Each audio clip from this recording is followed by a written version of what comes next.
Topics पढ़ने वाले हैं। तो first topic is power, power factor और ये ट्रांसफार्मर। एलसी ऑसिलेशंस करके एक टॉपिक होता था, वो अभी सिलेबस से कट गया है, तो इसको हम नहीं पढ़ेंगे। ठीक है, एलसी ऑसिलेशंस नहीं पढ़ेंगे, it is out of syllabus. ठीक है, चलिए बच्चों, तो पहले सबसे पहले हेडिंग डालो power and power factor for an AC circuit.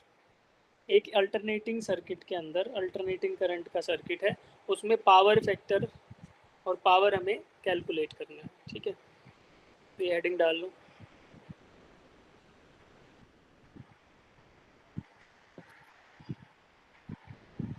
Give me thumbs up, है ना, जैसे आप हेडिंग नोट डाउन कर लोगे तो थम्स अप करेंगे। ठीक है बेटा, चलिए। तो अब तक हमने सर्किट जो पढ़ा था सीरीज एलसीआर सर्किट, उसमें करंट एंड वोल्टेज का इक्वेशन जब मैं लिख रहा था बच्चे, तो वोल्टेज का तो जो एसी सोर्स था उसका इक्वेशन तो मेरे पास ऑलरेडी था कि V is equal to V M sine omega T.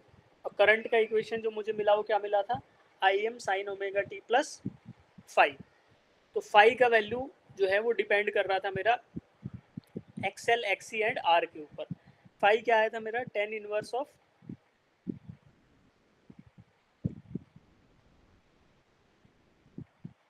ये था, है ना, this is the formula for five phase difference. तो ये एक्सएल एक्सी एंड आर पे डिपेंड करेगा मेरा फेज एंगल, और इसके अकॉर्डिंग मेरा करंट का इक्वेशन कैन बी डिसाइडेड। ठीक है बेटा, तो this is equation for voltage and the second equation is for current. अब अगर मुझे पावर कैलकुलेट करना है तो पावर क्या होता है बच्चे, वोल्टेज इनटू करंट। बोलो, current. Voltage into current, P is equal current. तो मैं इस जो फॉर्मूला में ना इन इक्वेशंस को सब्स्टिट्यूट कर दूंगा, V M sine omega T and I M sine omega T plus five. तो वी को क्या रख दिया, V M sine omega T, और करंट को करंट की इक्वेशन यहाँ सब्स्टिट्यूट कर दी। अब इनको मल्टीप्लाई करूंगा जब मैं, तो मल्टीप्लिकेशन के बाद जो कोस ए प्लस बी कोस ए माइनस बी का फॉर्मूला होता है उससे सिंप्लीफाई होके ये आ गया कोस के फॉर्म में। ठीक है, इसके बाद इसको फिर से सिंप्लीफाई किया तो मैं लिख सकता हूँ, ये तो मेरा आ गया instantaneous power, instantaneous power in the circuit. अगर मैं इसको एवरेज पावर कैलकुलेट करने चलूँ, यानी इंटीग्रेट करूँ पूरे साइकिल के ऊपर, तो मेरा एवरेज पावर का जो फॉर्मूला आएगा that will be V M I M by two into cos five, या इसको लिख सकते हैं V M by root two into I M by root two into cos five. V M by root two मेरा क्या होता है बच्चे, R M S voltage, I M by root two क्या होता है, आर एम एस करंट, और cos five क्या होगा, cos five is called as power factor. ठीक है, तो अगर average power in the circuit निकाल रहा हूँ तो that is calculated as V I into cos five. यहाँ पर वी आपका है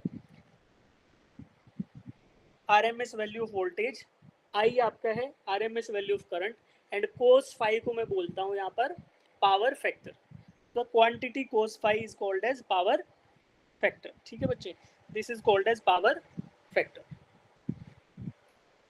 अब वी आई को मैं आई स्क्वायर जेड भी लिख सकता हूँ, V I can be written as I square Z, और cos five is power factor. ठीक है, अब इस फॉर्मूला के बेसिस पे अलग अलग कंडीशंस जनरेट होंगी depending upon the type of circuit, तो वो वैल्यूज हम देखने वाले हैं। ठीक है, अलग अलग कंडीशन, अलग अलग केसेस होंगे, एलसीआर सर्किट के अलग अलग पर्टिकुलर केसेस होंगे जिनके अकॉर्डिंग हमारा पावर का वैल्यू अलग अलग आने वाला है। ठीक है, तो अभी देखेंगे तो समझ आएगा तुम्हें।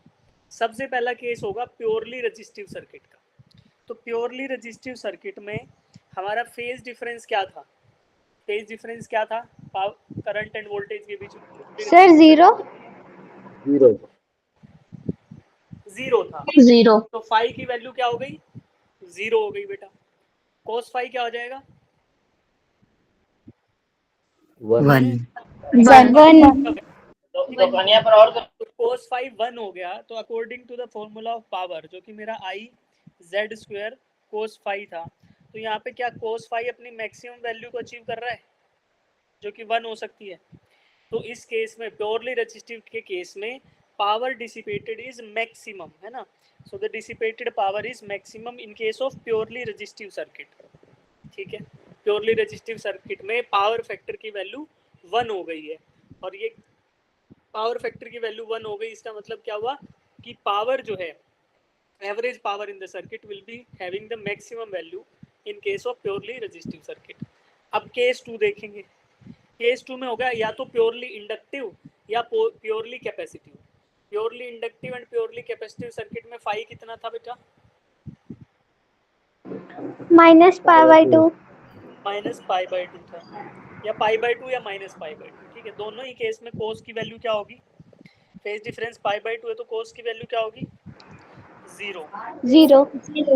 तो जैसे ही 0 हो गया तो फिर पावर के फॉर्मूला में कोस फाई क्या हो जाएगा? 0. कोस फाई 0 होने से क्या होगा? पावर, एवरेज पावर क्या आ गई?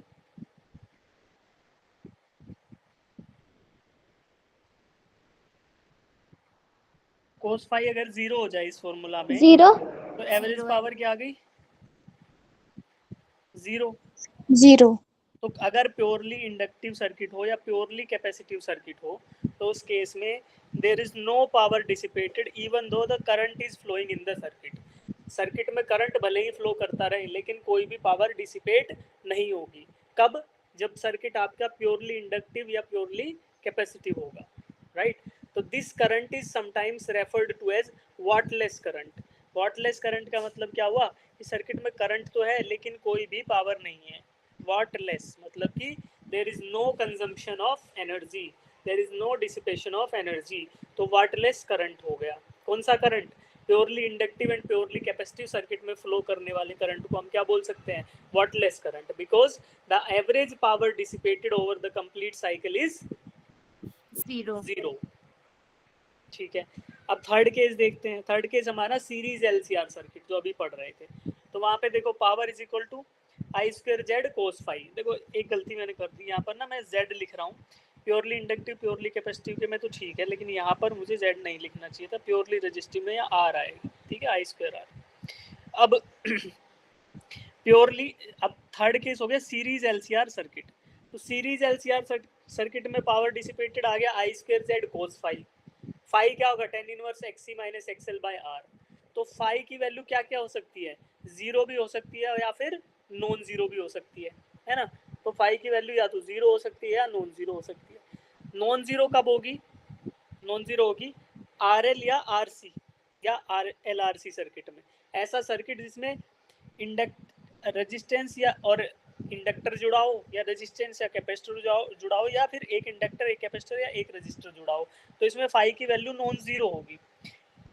सिर्फ एक स्पेशल केस होगा जहां पर एलसीआर सर्किट में फाई की वैल्यू 0 हो जाएगी, वो बताऊंगा अगला केस है. ठीक है, अब अपार्ट फ्रॉम दैट केस, उस केस को छोड़कर हर एक कंडीशन में फाई की वैल्यू क्या होने वाली है? Non zero. तो पावर क्या होगी? Power will be dissipated in LCR circuit. और वो ये सारी की सारी पावर कहाँ डिसिपेट होने वाली है? इन दी रजिस्टर ओनली. केवल और केवल रजिस्टर में डिसिपेट होगी, इसके अलावा कहीं डिसिपेट नहीं होने वाली. ठीक है, तो even though the circuit is LCR circuit but यहाँ पे पावर कहाँ डिसिपेट हो रही है बच्चे? The power is dissipated in register only. Inductor और कैपेसिटर में कोई भी पावर डिसिपेट नहीं होगी. ठीक है, तो ये हो गया. अब फोर्थ केस बताएंगे जो सीरीज एलसीआर सर्किट का एक स्पेशल केस है जो हमने कल पढ़ा था क्लास में. Power dissipated at resonance in LCR circuit. तो रेजोनेंस में क्या था बच्चे? एक्सएल और एक्सी की वैल्यू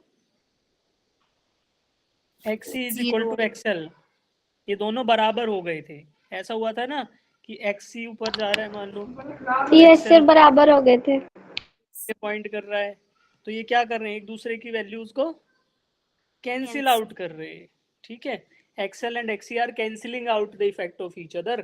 तो the circuit becomes purely resistive. LCR circuit becomes purely resistive in case of resonance. जब भी रेजोनेंस हो रहा होगा तो LCR circuit will behave like a purely resistive circuit.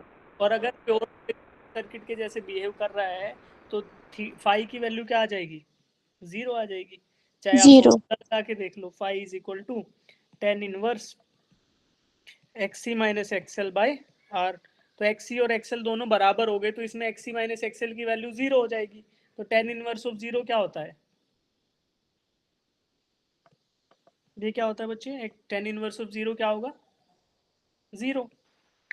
तो फाई की वैल्यू 0. अगर फाई 0 हो गया तो फिर power dissipated becomes maximum. So maximum power is dissipated in the circuit through register. सारी की सारी पावर कहाँ डिसिपेट होगी? रजिस्टर में। और कौन सा कंडीशन है? Condition of maximum current. Resonance के टाइम का करंट क्या था सर्किट में? मैक्सिमम था। फेज डिफरेंस क्या था? 0 था। तो maximum power will be dissipated in an LCR circuit when XC and XL are equal. Capacitive reactance and inductive reactance are बराबर। जब ये दोनों बराबर होंगे तो उस समय मैक्सिमम पावर डिसिपेट होगी। और वो सारी की सारी पावर कौन से कंपोनेंट के थ्रू डिसिपेट होगी बच्चे?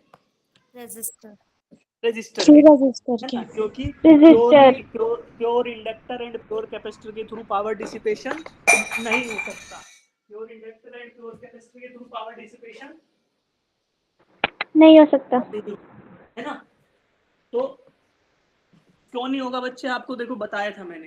कैपेसिटर क्या होता है? कैपेसिटर के अंदर चार्ज स्टोर होता है और इंडक्टर मैग्नेटाइज होगा। तो एक तो चार्ज स्टोर कर लेगा, दूसरा मैग्नेटाइज हो जाएगा। तो एनर्जी उसके अंदर स्टोर ही हो रही है। कैपेसिटर में एनर्जी स्टोर हो रही है in the form of charge, और इंडक्टर में स्टोर हो रही है in the form of magnetic field, है ना? Magnetic field. आपको charging and discharging of inductor, charging and discharging of capacitor जब मैं बता रहा था, तो 2 पाई वाले पूरे के पूरे साइकिल को मैंने 4 बराबर टुकड़ों में डिवाइड किया था, है ना? एक था फर्स्ट 0 to π/2, तो उसमें कैपेसिटर चार्ज हो गया। π/2 से पाई के अंदर कैपेसिटर डिस्चार्ज हो गया। फिर पाई से 3 π/2 कैपेसिटर फिर से चार्ज हो गया। 3 π/2 से 2 पाई फिर कैपेसिटर फिर से डिस्चार्ज हो गया, राइट? तो दीज आर द 4 कंडीशंस। तो इनमें दो में स्टार्टिंग 0 to π/2 और पाई से 3 π/2 में कैपेसिटर चार्ज हो रहा है। और उसके अलावा जो 2 रीजन थे उसमें वो वापस एनर्जी को सोर्स में डंप कर दे रहा है। तो वहाँ पे एनर्जी या पावर कंजम्पशन 0 था। कब तक? जब तक कि कैपेसिटर और inductor pure capacitor and pure inductor हो, ठीक है? उनका कुछ भी अंदर रेजिस्टेंस ना हो, ठीक है? उसके बाद बात करें इंडक्टर की, तो इंडक्टर में क्या हो रहा था? We divided the cycle in 4 parts. तो उनमें 2 टुकड़ों में तो इंडक्टर मैग्नेटाइज हो रहा था और बचे 2 में डीमैग्नेटाइज हो रहा था। तो डीमैग्नेटाइज जब इंडक्टर हो रहा था तो उस समय वो क्या कर रहा था? पावर को वापस पावर सोर्स के अंदर भेज दे रहा था, है ना? तो power is being pushed back into the power source. तो pure inductor and pure capacitor में पावर डिसिपेशन नहीं होता है। तो ठीक यहाँ भी वही मिलेगा कि at the condition of resonance there will be a condition of maximum current, और वो मैक्सिमम करंट के साथ साथ फेज डिफरेंस भी 0 है। तो that's why we can say that the average power dissipated in the cycle is maximum in case of resonance for an LCR circuit. और maximum case, ये रेजोनेंस का केस कब होगा? जब XC बराबर XL होगा और सारी की सारी पावर कहाँ से डिसिपेट होगी? Maximum power will be dissipated, sorry, the complete total power will be dissipated through register only, है ना? तो सारी की सारी पावर रेजिस्टेंस के थ्रू डिसिपेट होने वाली है। इतनी बात समझ आई बच्चों? आपको चारों केस समझ आए? Yes sir. Yes sir. Power factor का फॉर्मूला क्या है? cos of phi. Power factor is cos phi. देखो अभी लिखा था ना यार, एवरेज पावर का मैं फॉर्मूला लिख रहा था, तो यहाँ पे क्या था? एवरेज पावर के फॉर्मूला में cos phi is called as power factor, ठीक है? cos phi is called as power factor. चलिए, अब इतनी बात अगर आपको समझ आ गई, चारों केसेस समझ आ गए, तो एक क्वेश्चन कर लेते हैं। चलिए क्वेश्चन करते हैं बेटा। Sinusoidal voltage of RMS value 200 volts and frequency 50 hertz is applied to a series LCR circuit in which R is equal to 3 ohms, L is equal to 25.48 millihenry and C is equal to 796 microfarad. Find the power factor, the power dissipated in the circuit. दोनों चीजें निकालो। Power factor बोले तो क्या निकालना है बेटा? Power factor का मतलब क्या निकालना है? We have to find out cos phi. Power dissipated in the circuit का मतलब एवरेज पावर, ठीक है? तो ये क्या आएगी? VI cos phi. दोनों वैल्यूज निकालो। इससे पहले के कैलकुलेशन हम जानते हैं, हमने अब तक जो क्लासेस में सीखा है उनमें हम अदर कैलकुलेशन भी already know. How to calculate phi in LCR circuit, how to calculate XC, how to calculate XL, how to calculate V, है ना? How to calculate R।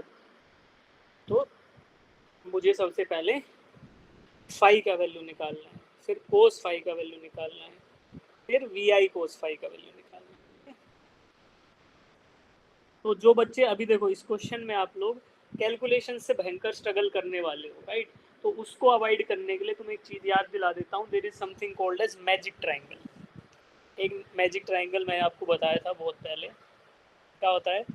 ऐसा ट्रायंगल जिसमें एक साइड 3 हो, दूसरी साइड 4 हो और हाइपोटेन्यूज 5 हो। तो 4 के सामने वाला एंगल 53 डिग्री होगा और 3 के सामने वाला एंगल 37 डिग्री होगा, ठीक है? अब तुम इसको आसानी से सॉल्व कर पाओगे। चलिए, इसी ट्रायंगल में cos फाई लगा लो, इसी में tan फाई का फॉर्मूला देख लो, तो आपको आंसर मिलते चले जाएंगे। और ऑब्वियसली ये ट्रायंगल राइट एंगल ट्रायंगल है, third angle is right 90 degree. 53 plus 37 is also 90 degree.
ठीक है शिखा, कोई बात नहीं। तो सबसे पहले बेटा we will try to find out the value of phi की वैल्यू हम निकालेंगे। कैसे निकलता है फाई? tan इनवर्स, बताओ। tan inverse xc minus xl upon r। ठीक है, क्या मुझे xc की वैल्यू दे रखी है क्वेश्चन में? No नहीं sir। दे रखी। No क्या sir। मुझे xl की वैल्यू दे रखी? No sir। लेकिन मुझे कैपेसिटेंस की वैल्यू तो दे रखी है बच्चे, है ना? तो I know the value of c, तो कैसे निकालूंगा xc? 1/2 पाई fc। फ्रीक्वेंसी गिवन है, कैपेसिटेंस गिवन है, तो मैं निकाल लूंगा value 1/2 pi into 50 into c। c is 796 microfarad, ठीक है? और अगर मैं एक्सएल की वैल्यू निकालूं तो 100 pi into L, L is given as 25.48 milli henry. 25.48 into 10⁻³ henry, ठीक है? इन दोनों को कैलकुलेट करो। इसको 796 माइक्रोफेराड को मैं साइंटिफिक नोटेशन में लिख देता हूँ। 796 इंटू 10⁻⁻6 लिख देते हैं। अब इन दोनों को कैलकुलेट करो आप। What is the value of XC, XL और फिर R? R is given as 3 ohms.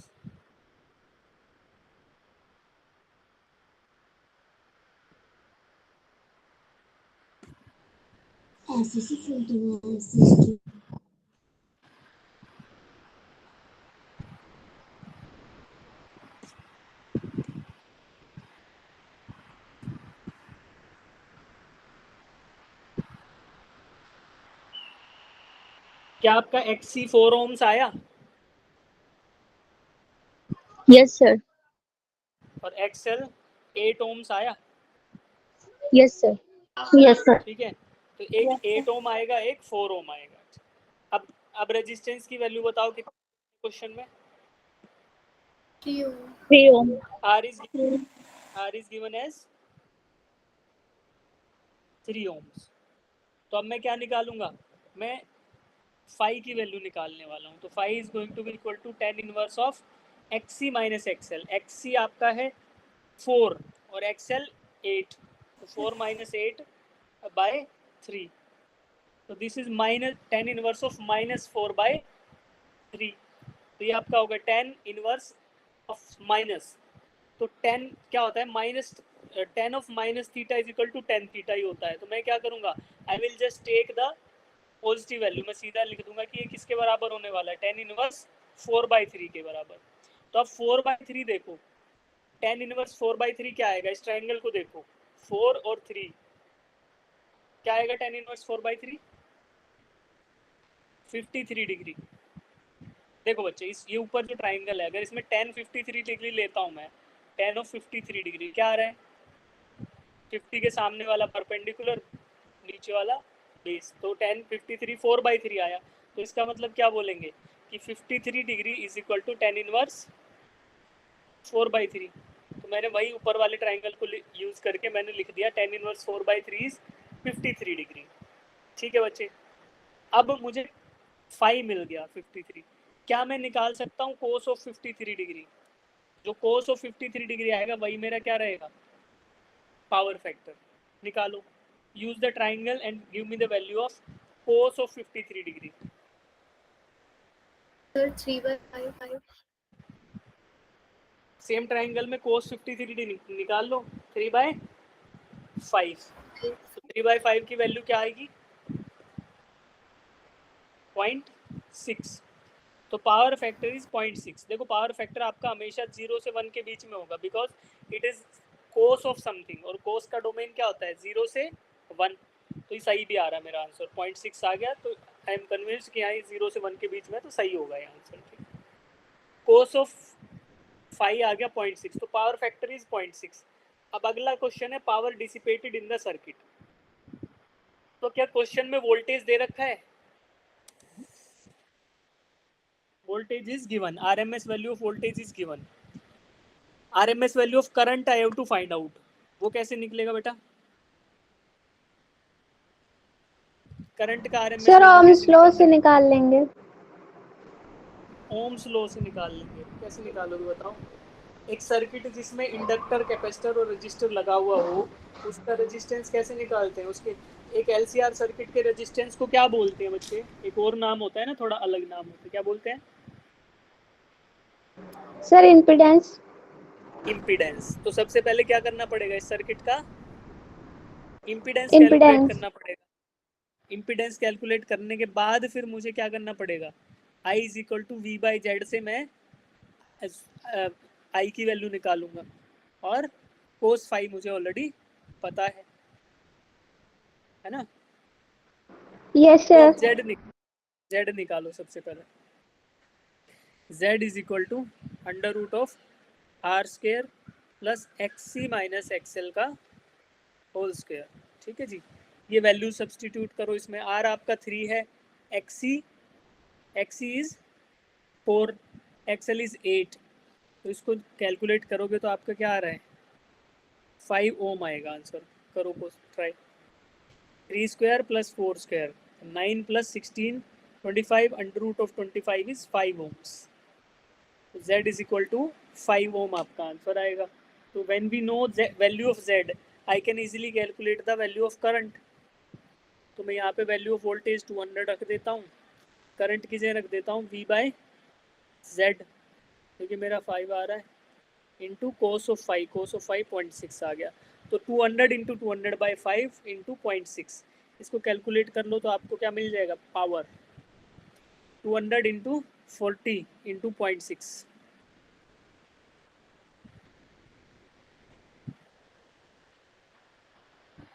कितना आ रहा है,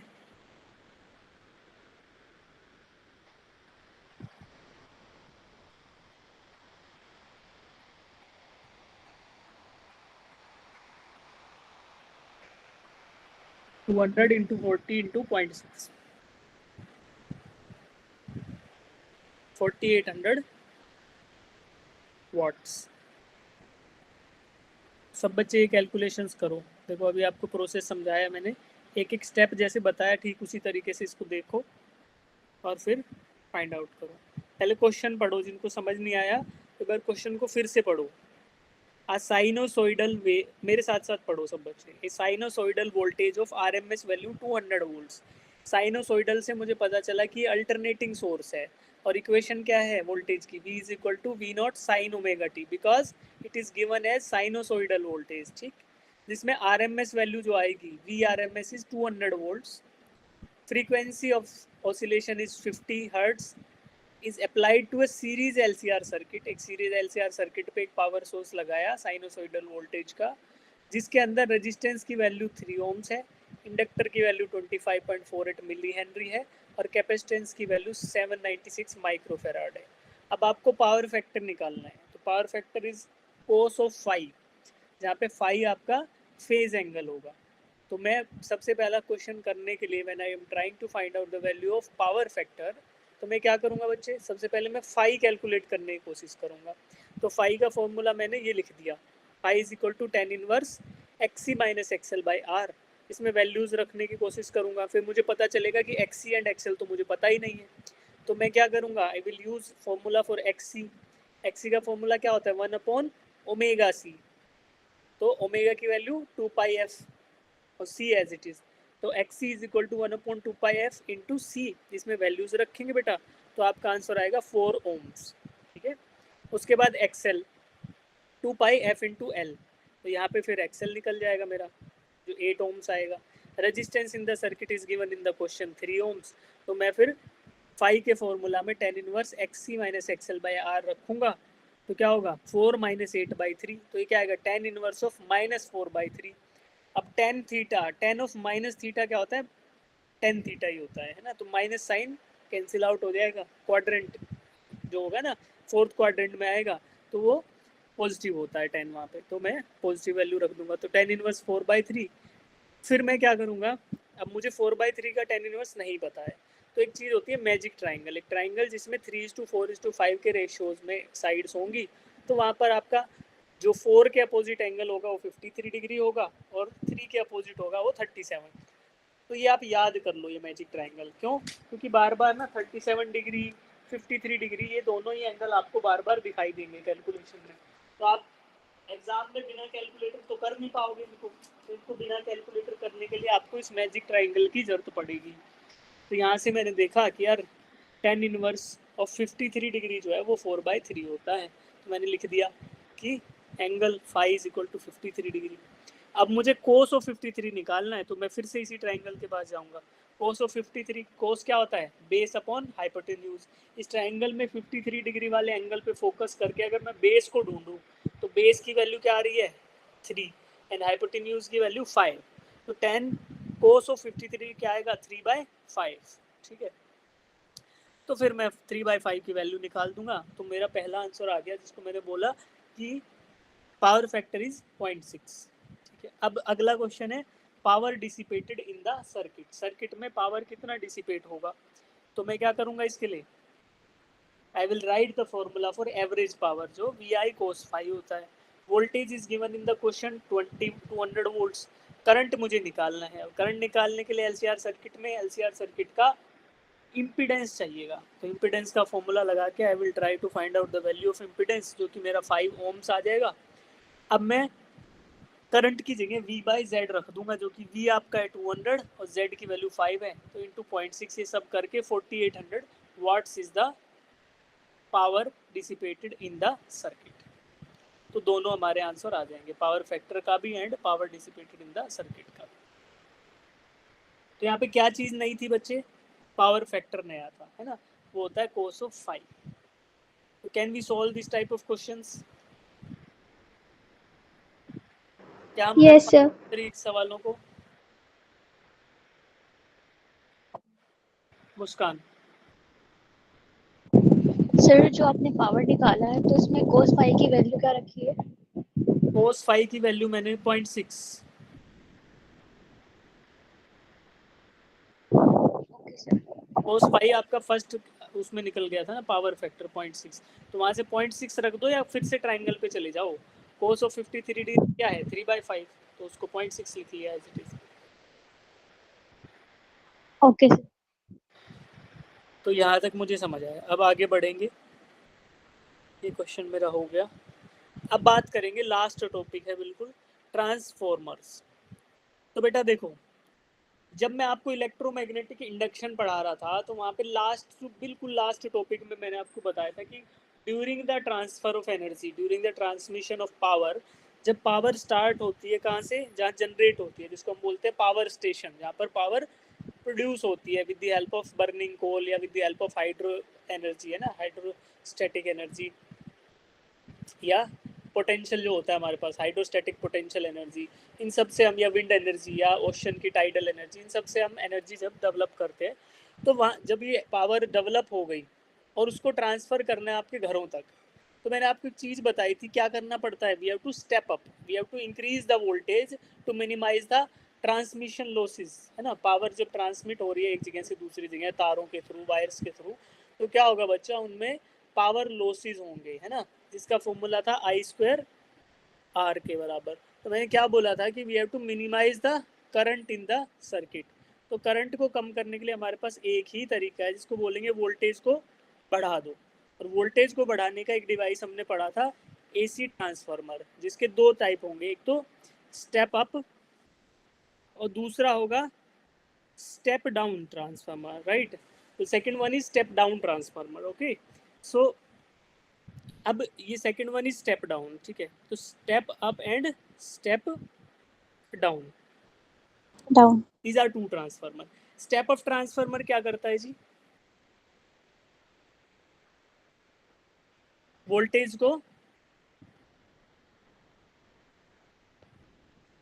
बढ़ाता है ना, वोल्टेज को इंक्रीज करेगा ना, इंक्रीज लिख देते हैं, वोल्टेज को इंक्रीज करेगा।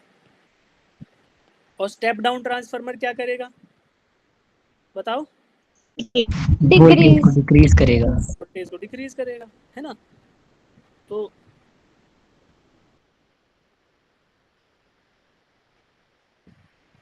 डिक्रीज करेगा, ठीक है जी।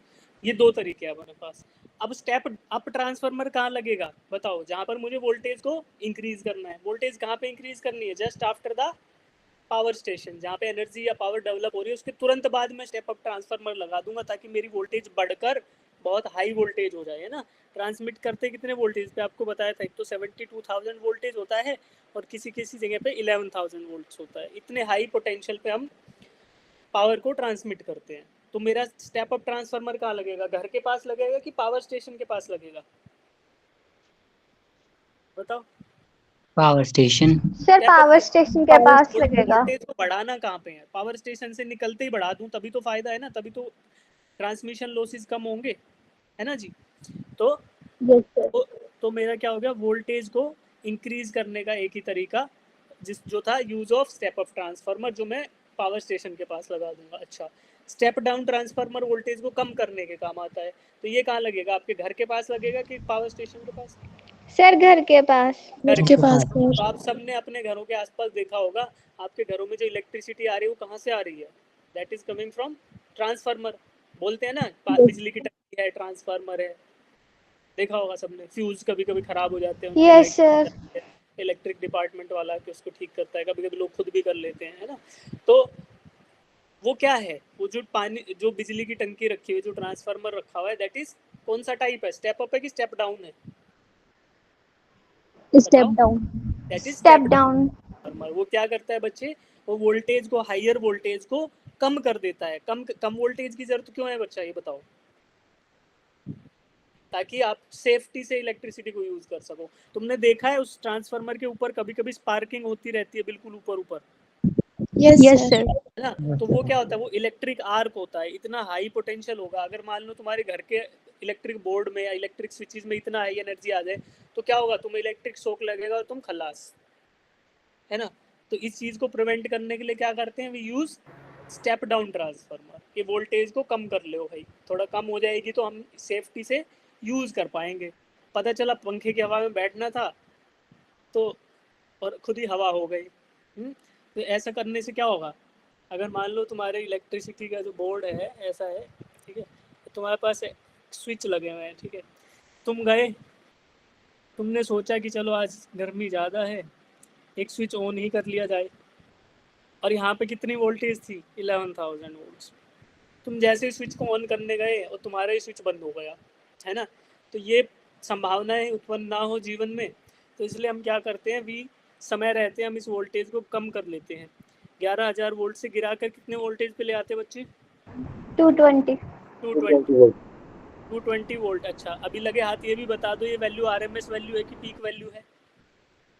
RMS आरएमएस वैल्यू, बिल्कुल सही है। तुमने कैलकुलेट भी किया होगा, इसकी पीक वैल्यू लगभग कितनी होती है, 311 वोल्ट के आसपास होती है ना। यस तो सर। अगर कोई वोल्टेज -311 से +311 के बीच में साइनसोइडली वेरी कर रहा है तो उसका आरएमएस वैल्यू कितना आएगा?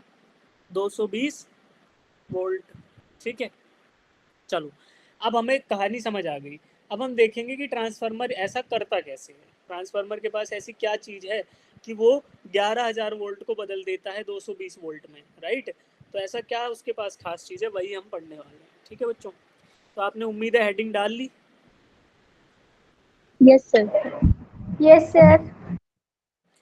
अब देखो, ये यूज तो मैंने आपको बता दिया, it changes voltage level one voltage level to other voltage level higher और lower without changing its frequency.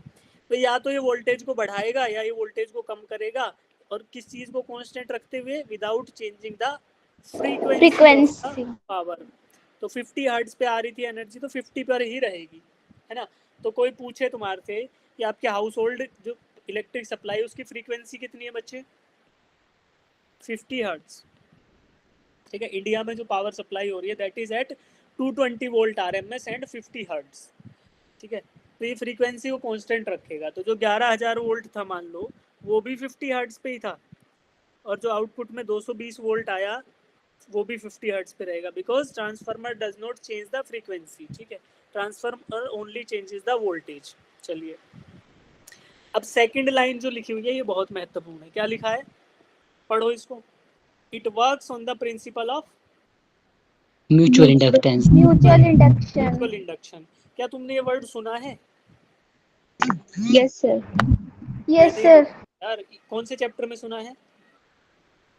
Sir EMI में। सर EMI में। इलेक्ट्रोमैग्नेटिक इंडक्शन में। ठीक है, तो यहाँ पे बिल्कुल लास्ट में मैंने आपको बताया था कि अगर एक कॉइल और दूसरी कॉइल, दो कॉइल आपस में पास में रखी हुई हैं, जैसे मान लो एक कॉइल ये है बेटा, इसी के पास में एक दूसरी कॉइल रखी है, तो अगर मैं एक कॉइल के अंदर रेड कलर की कॉइल में कुछ ईएमएफ सप्लाई करता हूँ, मान लो मैंने E1 ईएमएफ दे दिया, तो due to this there will be some current. उस करंट की वजह से क्या होगा, मैग्नेटिक फ्लक्स जनरेट होगा, क्योंकि इंडक्टर है, मैग्नेटिक फील्ड जनरेट होगा। और अगर ये करंट चेंज हो रहा है, मान लो जो ईएमएफ आपने दिया है वो अल्टरनेटिंग ईएमएफ है ना, अल्टरनेटिंग सोर्स है, तो ई नॉट साइन ओमेगा टी के हिसाब से वेरी करेगा, तो इसको ई नॉट साइन ओमेगा टी ही लिख लेते हैं। E1 साइन ओमेगा टी, आपने ये ईएमएफ दिया, तो क्या होगा, current will be also changing, current increase या डिक्रीज करता रहेगा बेटा। ठीक है, तो करंट जब डिक्रीज या इंक्रीज करेगा तो क्या होगा, there will be some magnetic flux, है ना। और मैग्नेटिक फ्लक्स क्या होगा, जो रेड कलर की कॉइल है उसके थ्रू मैग्नेटिक फील्ड अगर चेंज होगा, तो वही मैग्नेटिक फील्ड क्या इस येलो कलर की कॉइल से भी एसोसिएट करेगा, यस है ना। सर। वही मैग्नेटिक फ्लक्स येलो कलर की कॉइल भी एक्सपीरियंस करेगी, and due to that changing magnetic flux क्या होने वाला है, इस येलो कलर की कॉइल के अक्रॉस भी आपको एक ईएमएफ मिलेगा।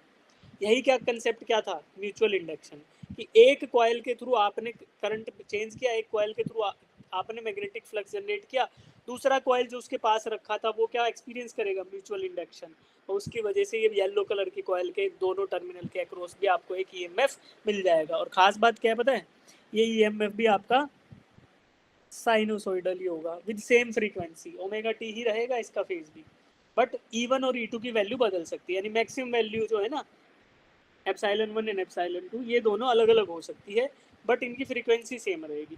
तो जो आपको ये डायग्राम दिख रहा है ना, बस यही है बेटा ट्रांसफार्मर, इसी को एक डब्बे में पैक कर दो, 2 वायर इनपुट के रेड कलर के, 2 वायर आउटपुट के येलो कलर के, आपका ट्रांसफार्मर बन के तैयार। ठीक, तो अब क्या करा, इनपुट पे कुछ वोल्टेज दिया 11,000 वोल्टेज, क्या बोला इसको, मैंने इसको बदल दिया, मैंने बोला ये आपका मैक्सिमम वैल्यू जो है ना, या 11,000 बोल दिया मैंने, 11,000 साइन ऑफ ओमेगा टी है फॉर एग्जांपल। ठीक है, तो आउटपुट पे क्या होएगा, आउटपुट पे 200 साइन ओमेगा टी आ जाएगा, राइट। तो ऐसा जो अगर कर ले रहा है कोई डिवाइस, तो उसी को क्या बोल रहे हैं, स्टेप डाउन ट्रांसफार्मर।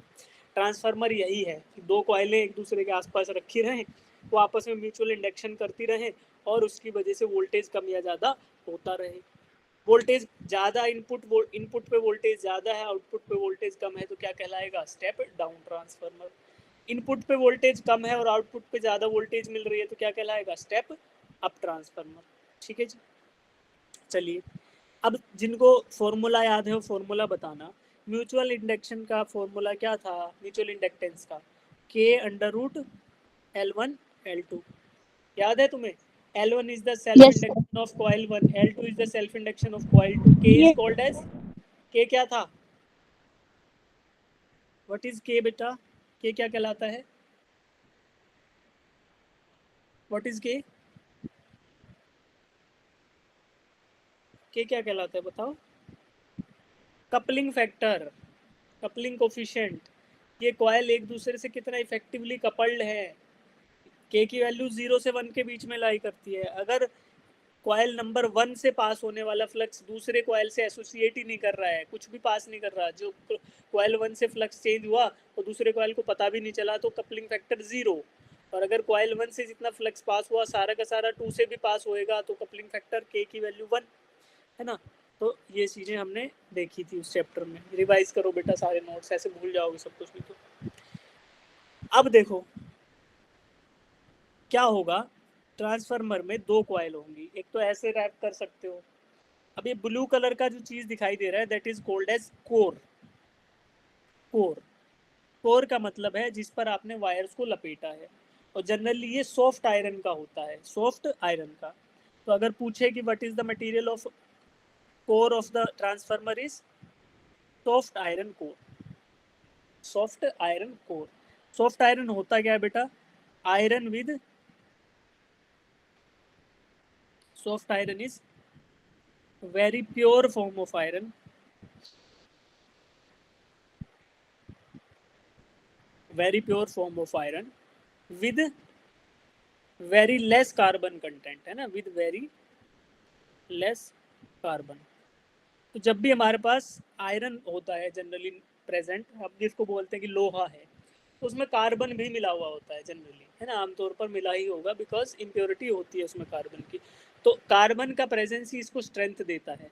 तो यहाँ पे क्या लिखा, सॉफ्ट। सॉफ्ट का मतलब क्या होगा कि सॉफ्ट है, इजीली आपको तोड़ सकते हो, मोड़ सकते हो, इजीली उसको डिफॉर्म कर सकते हो, because it has very low carbon content, pure iron के आसपास है, तो बाय नेचर सॉफ्ट होता है, इसलिए इसका नाम सॉफ्ट आयरन कोर आ गया। ठीक है, अब सॉफ्ट आयरन कोर होगा क्यों वो भी मैं आपको बताऊंगा, why we use soft iron core.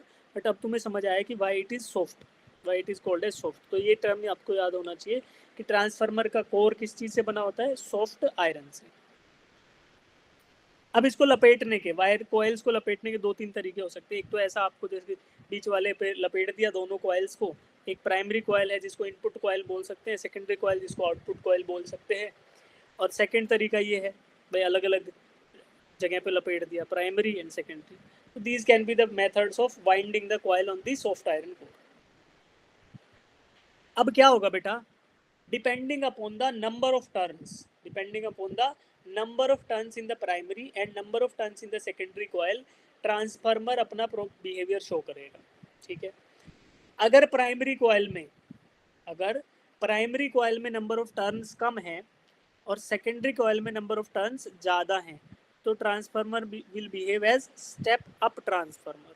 कैसा बिहेव करेगा, it will behave as step up transformer.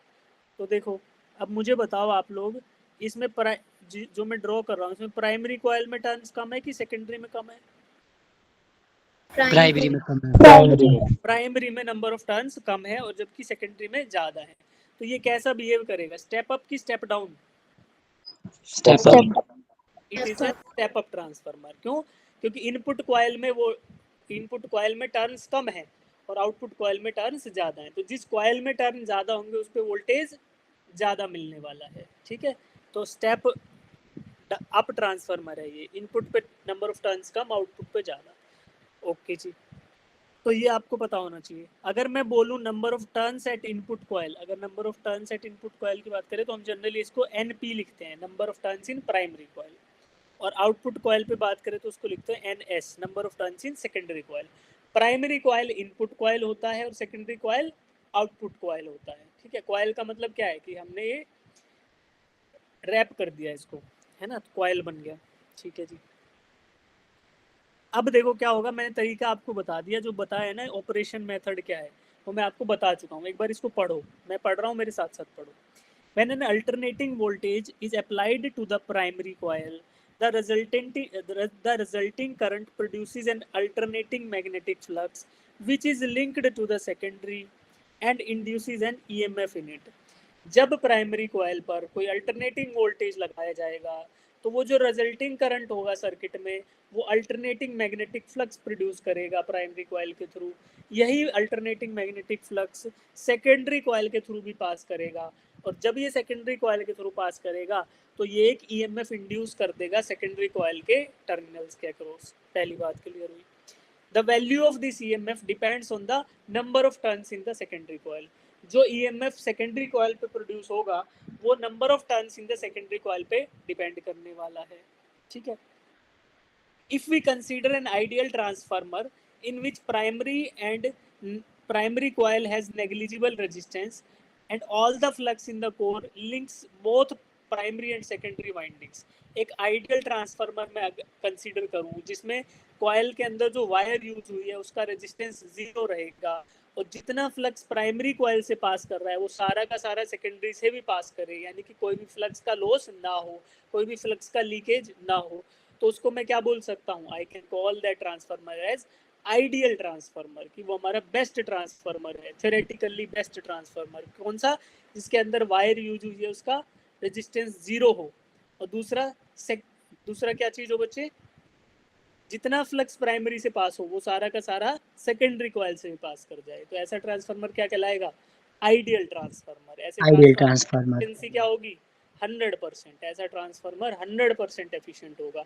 The power input given to that type of transformer is equal to the power output available at the output coil for the 100% efficient transformer. 100% efficient transformer के input coil और output coil पर power बराबर रहेंगे। क्यों? क्योंकि इसके अंदर losses ही 0। Losses किस वजह से आते हैं? रेजिस्टेंस की वजह से। हमने ये अज्यूम कर लिया कि रेजिस्टेंस 0 है। दूसरा लॉस किससे आएगा? फ्लक्स लीकेज से। फ्लक्स लीकेज भी मैंने बोल दिया कि जो पहली कॉइल से फ्लक्स जाएगा वो सारा का सारा सेकेंडरी से भी पास करेगा, तो फ्लक्स लीकेज भी 0। तो ऐसा ट्रांसफार्मर क्या हो गया? 100% एफिशिएंट ट्रांसफार्मर हो गया। ठीक है बच्चे, चलो अब देखते हैं ट्रांसफार्मर की calculations. Let phi be the flux in each turn in the coil at time t due to the current in the primary. ठीक है, अगर फाई एक फ्लक्स है किसी टाइम t पर जबकि प्राइमरी कॉइल में करंट उस समय फ्लो कर रहा है due to a voltage Vp, तो Vp तो मैंने आपको बोला Vp is the primary voltage. अगर फाई आपका फ्लक्स है तो ये अजम्पशन लेके मैं आगे बढ़ता हूँ। ठीक है, induced EMF in secondary, induced EMF in secondary coil क्या हो जाएगा? ये सारे के सारे कैलकुलेशन बच्चे किस ट्रांसफार्मर के लिए हो रहे हैं ये ध्यान रखना। अब आप all the calculations are for secondary, ideal transformer. ठीक है, आइडियल ट्रांसफार्मर मतलब क्या हो गया बच्चे? 100% जिसकी एफिशिएंसी 100% होगी। 100% हो गया। ठीक है, तो ऐसे ट्रांसफार्मर के लिए मैं कैलकुलेशन कर रहा हूँ। ठीक है, अब देखो EMF available at secondary coil, यानी आउटपुट पे जो ईएमएफ अवेलेबल होगा, स्क्रीन रुक गया यार, हाँ अब चल, आउटपुट के ऊपर, am I audible guys? Yes sir. Yes sir. ठीक है, कल से प्रॉब्लम खत्म हो जाएगा नेटवर्क का। मैंने ना राउटर ऑर्डर किया है, अब तक जितने भी सिम अवेलेबल थे बेटा सब यूज कर चुका, ओनली एक सिम बचा हुआ है जियो का। तो मैंने जियो का और ऑर्डर कर दिया है अब, क्योंकि 10 शायद 8-10 दिन मेरे को ठीक होने में और लग जाएंगे, तो शायद मैं 10-15 दिन यहीं रहूँगा जहाँ रहता हूँ, तो उस समय के लिए आपको दिक्कत ना आए। तो कल मेरे को वो राउटर मिल जाएगा। तो Jio is the only remaining network जो मैं ट्राई करना बचा है, बाकी सब यूज़ कर लिया। कल से इशू शायद ख़त्म हो जाएगा, ठीक है, तो होपफुली। तो अभी दिख रहा है, स्क्रीन भी दिख रहा है और आवाज़ भी आ रही है, Yes. ठीक है। फिर हम वीडियो भी चलाने की Yes, कोशिश sir. करेंगे, है ना, Yes. फेस भी, क्योंकि उस टाइम शायद हमारे पास बैंडविड्थ होगी। चलिए, तो EMF available on the output coil, यानी सेकेंडरी कॉइल पे जो EMF होगा क्या होगा, d∅dt into number of turns in the secondary coil, ठीक है। Flux linked with the primary coil क्या होगा, EMF at input is equal to number of turns in primary into d∅dt। अब ये d∅dt ना दोनों के लिए कॉमन है, दोनों के लिए सेम है, d∅dt ये बराबर इसलिए क्योंकि मैंने बोला कि ट्रांसफार्मर से कोई भी फ्लक्स का लॉस नहीं हो रहा, कोई भी फ्लक्स का लीकेज नहीं हो रहा, ठीक है। इन दोनों इक्वेशंस को मैं लिखता हूँ, क्या लिखूंगा, अच्छा इक्वेशंस को कंपेयर करने से पहले एक चीज और लिख देते हैं, वो लिख देते हैं कि EMF at primary coil is equal to voltage at primary coil and EMF at secondary coil is equal to voltage at secondary coil. ऐसा क्यों लिखा बेटा, बताओ, कौन बता सकता है ये हमने क्यों लिखा? How can Sir, we write? क्योंकि ideal है, क्योंकि ideal है। आइडियल है, बिकॉज इंटरनल लॉसेस क्या है, internal losses in the transformer क्या है बच्चे, जीरो। जीरो। तो zero Zero. Losses for voltage की वैल्यू बराबर हो जाएगी। भाई बैटरी का जब पावर सोर्स का कैलकुलेशन करते हैं तो EMF से घटकर वोल्टेज पे इसलिए आते हैं ना, क्योंकि there is some internal losses, या इंटरनल लॉसेस है ही नहीं, तो दोनों की वैल्यू बराबर। EMF at primary is equal to voltage at primary, EMF at secondary is equal to voltage at secondary, ठीक है जी, ठीक है। Therefore Vp is equal to Np into d∅dt. Therefore, Vp is equal to Np into d∅dt. तो मैंने EP की जगह EMF at primary की जगह लिख दिया voltage at primary. Sir screen visible नहीं है। EMF at primary, Sir, screen visible नहीं है।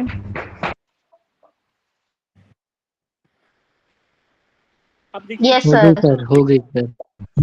Yes sir. BP देखो, EP की जगह मैंने क्या किया बच्चे, इस इक्वेशन को इसमें कन्वर्ट कर दिया, तो EMF को लिख दिया वोल्टेज एट प्राइमरी, ठीक है। सिमिलरली जो ऊपर इक्वेशन था उसको इसमें कन्वर्ट कर दिया, voltage at secondary is equal to minus NS into d∅dt, ठीक है बच्चे। अब इन दोनों इक्वेशन को मैं कंपेयर करूं तो मैं क्या लिख सकता हूं, voltage at secondary divided by voltage at primary is equal to number of turns in secondary divided by number of turns in primary. तो ये वही बात हो गई जो मैं आपको बता रहा था कि जिस जिस कॉइल के अंदर नंबर ऑफ टर्न्स ज्यादा होंगे उस पे वोल्टेज ज्यादा रहेगा, जिस कॉइल के अंदर ज्यादा नंबर ऑफ होगा। टर्न्स कम रहेंगे उस पर वोल्टेज कम रहेगा। तो अगर कम मुझे होगा। स्टेप अप ट्रांसफार्मर बनाना है, स्टेप अप ट्रांसफार्मर, तो कौन सी कॉइल पे वोल्टेज ज्यादा होना चाहिए, इनपुट पे कि आउटपुट पे? आउटपुट।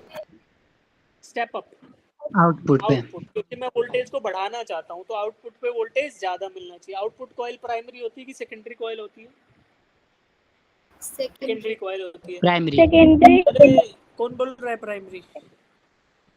आउटपुट कॉइल क्या होती है? सेकेंडरी कॉइल हमेशा आउटपुट होगी।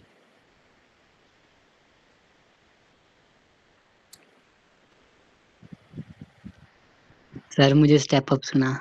कोई बात नहीं, अभी लिख भी देते हैं ना, भूल जाओगे तुम। EMI तो सबको याद है मुझे लग रहा है ना।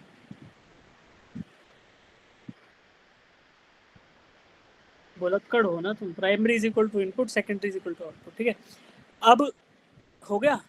तो ये मैंने क्या किया कि मुझे अगर स्टेप अप ट्रांसफार्मर बनाना है तो मेरा आउटपुट पे वोल्टेज ज़्यादा होना चाहिए, यानी कि सेकेंडरी कॉइल में वोल्टेज ज़्यादा होना चाहिए। और अगर सेकेंडरी कॉइल में वोल्टेज ज़्यादा चाहिए तो नंबर ऑफ टर्न्स कौन से कॉइल में ज़्यादा होने चाहिए? सेकेंडरी। Secondary. इस सेकेंडरी। कॉइल में नंबर ऑफ, क्योंकि देखो डायरेक्टली प्रोपोर्शनल आ गया, VS/VP is equal to NS/NP। जिधर वोल्टेज ज़्यादा चाहिए उधर टर्न ज़्यादा दे दो, है ना, तो सिंपल है। तो ट्रांसफार्मर इतना सिंपल डिवाइस है बट ये काम बड़े बड़े कर देता है, ठीक है, ओके। अब क्योंकि मेरा ट्रांसफार्मर 100% एफिशिएंट था तो मैं बोल दूंगा input power is equal to output power, output power, output यानी पावर, कि V into I is equal to बराबर for in primary and secondary. Input पे power I P into V P is equal to output पे power I S into V S.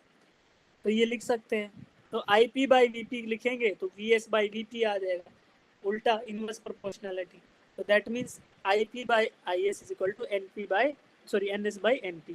तो ये उल्टा आ जाएगा। Current बोले प्राइमरी में करंट, सेकेंडरी में करंट, तो ये क्या आ जाएगा, number of turns in secondary divide by number turns in primary. ये उल्टा आ जाएगा। स्क्रीन फ्रीज हो गया, सर हो जाएगा। स्क्रीन, सर फिर से विजिबल नहीं है। यस ठीक है। तो I P by I S is equal to N S by N P. तो ये आपका करंट के लिए बोले तो इनवर्स प्रोपोर्शनैलिटी, वोल्टेज के लिए बोले तो डायरेक्ट प्रोपोर्शनैलिटी। ठीक है बच्चे, तो बस यही कंसेप्ट किसका था, हमारा ट्रांसफार्मर का। ठीक है, ट्रांसफार्मर बनेगा कैसे, दो कॉइल आपस में म्यूचुअल इंडक्टेंस करेंगी, इंडक्शन करेंगी, म्यूचुअल इंडक्शन, उसी से आपका वोल्टेज अप या वोल्टेज डाउन हो सकता है, स्टेप अप या स्टेप डाउन हो सकता है।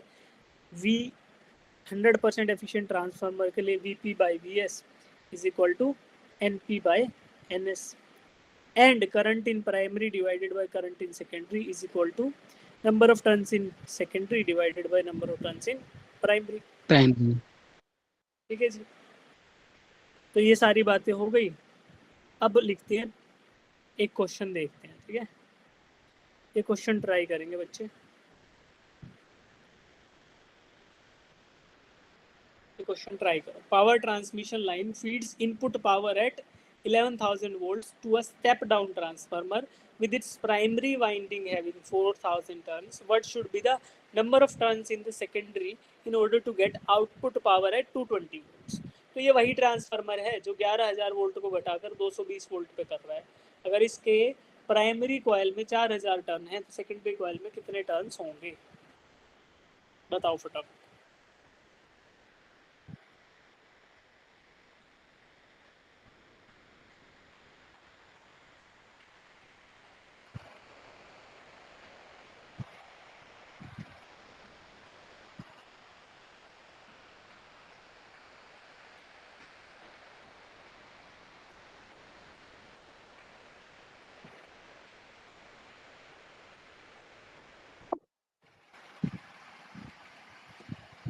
आ गया आंसर बेटा?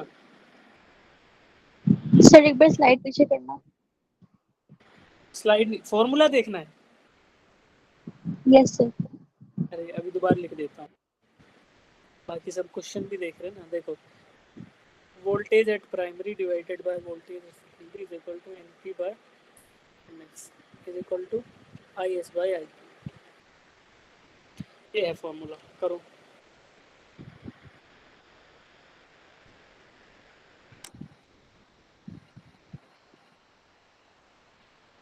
Okay ma'am.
Sir screen visible नहीं है।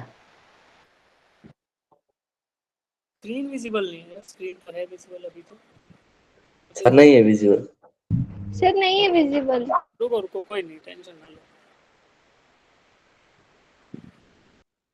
कोई बात नहीं बेटा।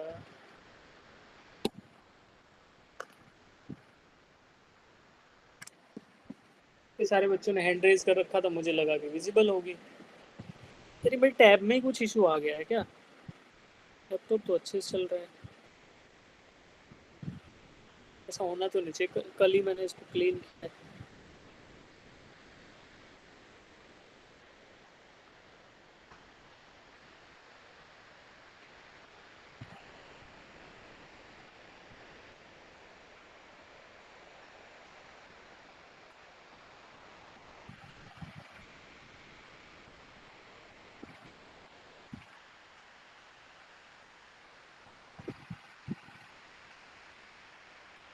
हाँ, क्या आंसर आया बताओ? Sir 80 terms. सर 80। सर 80 आ रहा है। 80। Yes sir. Yes sir. बताओ वीपी क्या दिया हुआ है क्वेश्चन में, वैल्यूज बताओ। वीपी कितना दिया है बेटा? वोल्टेज इन प्राइमरी कॉइल, यानी इनपुट पे वोल्टेज कितना है? 11,000। 11,000 वोल्ट। 11,000। देखो यार, जिनको समझ नहीं आया वो ऐसे सोचो, ये कौन सा ट्रांसफार्मर है? Step down. तो स्टेप डाउन में क्या होगा? आउटपुट पे वोल्टेज ज्यादा होगी कि इनपुट पे? इनपुट पे। आउटपुट। आउटपुट पे कम होगा, स्टेप डाउन कर रहा है तो कम कर रहा है ना, तो आउटपुट पे यस कम होगा। सर। इनपुट पे वोल्टेज कितनी? 11,000। आउटपुट पे 220। ये किसके 220 बराबर होगा? Number of turns in primary divided by number of turns in secondary. Primary coil में कितने टर्न है? 4 4000 सर। 4,000। टर्न्स इन सेकेंड डालना है। तो NS इज इक्वल टू क्या आएगा? 4000 इंटू 220 डिवाइडेड बाय 11,000। कितना आ रहा है? 80 80 sir 20 number of 80। Turns equal to 80।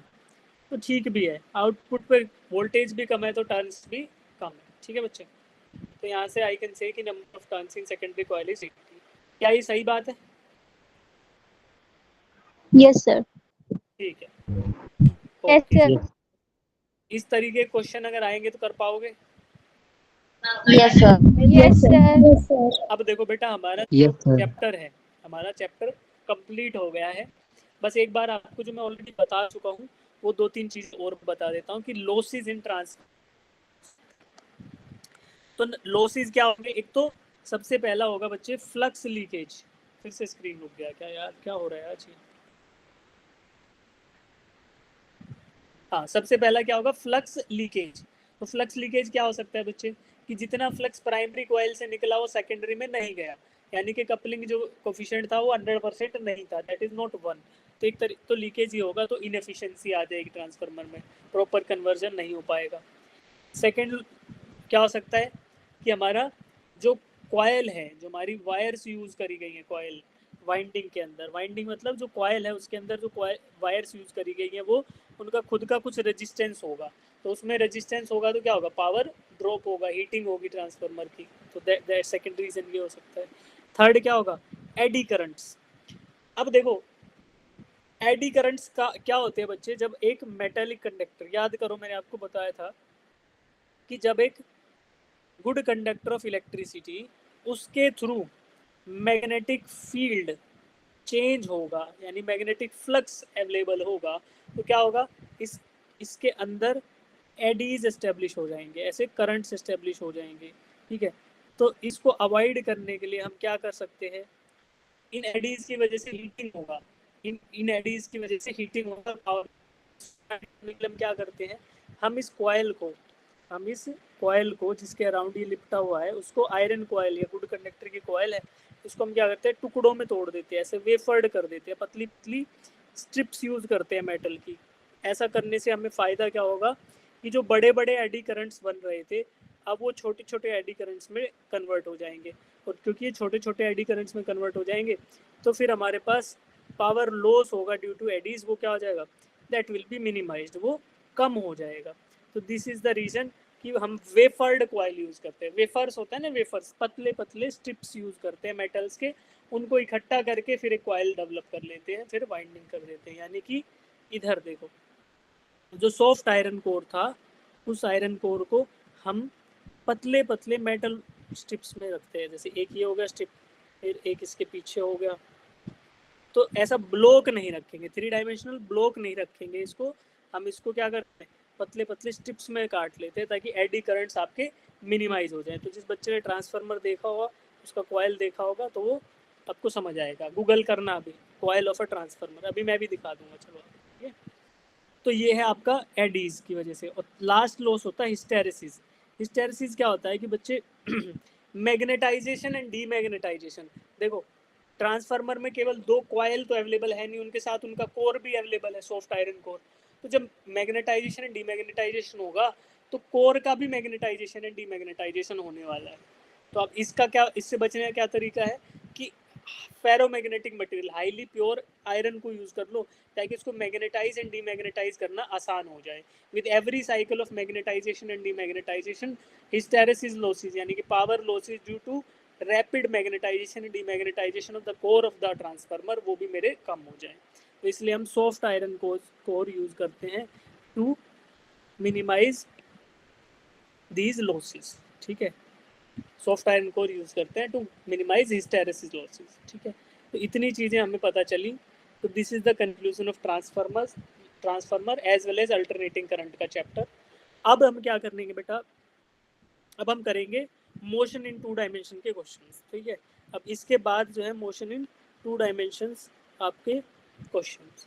तो आप लोगों ने अटेम्प्ट किए एक्स्ट्रा क्वेश्चंस लास्ट क्लास के बाद, बताओ। अरे बोलो बोलो बेटा, am I audible? Yes, sir. Yes sir. तुम लोगों ने नहीं किए ना क्वेश्चंस इतना बोलने के Yes, बाद? sir. तो गलत बात है यार, this is not right. Sir, कुछ क्वेश्चन कुछ तो यार, कुछ तो बोलने वाली बात है, कुछ तो तुम मन रखने के लिए बोलते हो। यहाँ सर हमने कुछ क्वेश्चन कर लिए, कुछ का मतलब क्या होता है? कुछ थोड़ी होता है।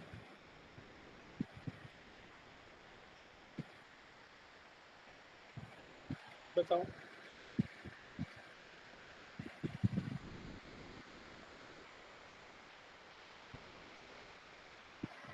तो अब कौन सा क्वेश्चन करना है बताओ, मैं वही क्वेश्चन करा देता हूँ।